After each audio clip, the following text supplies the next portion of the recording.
Okay, so this is like a early internet story way back in the 1980s.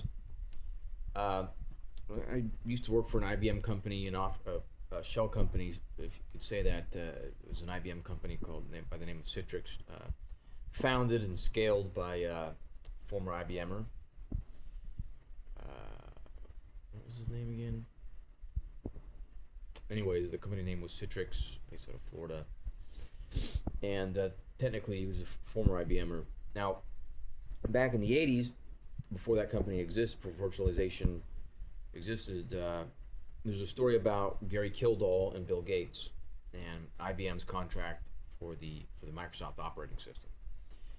And Gary Kildall, so the story goes, he went flying in his airplane that he either made or bought or something. One of the internet greats. From what I understand, he had the GNU project or the GNU theory or something like that. Was still brilliant in his own right, as so was Bill Gates. But Bill Gates landed the contract, young Harvard person, him and Steve Ballmer and things like that, with IBM, and hence forming the gigantic company that's known today by the name of Microsoft. There's a different story that I heard from some internet person of sorts that said one version of the operating system, perhaps even the original one, was designed by some person in Israel. Then Bill Gates actually bought it and then modified it after that, or vice versa. Anyways, with that being said, there's no correlation between this. This is a completely different topic.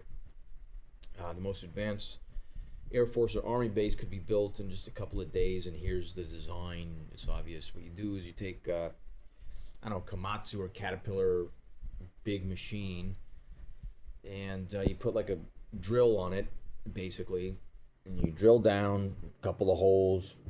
Some people say 13 feet, some people say 8 feet, some people say 26 feet, or whatever.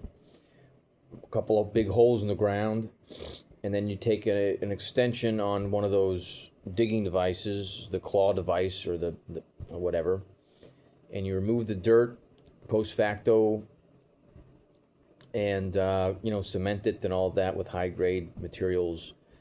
Then you put another hole sideways, and install an escalator of sorts and a stairwell if you want to walk that many steps, and put some machines down there, and there you have the most advanced military base in North America, or really any country if you think about it. Anyways, until next time, over now.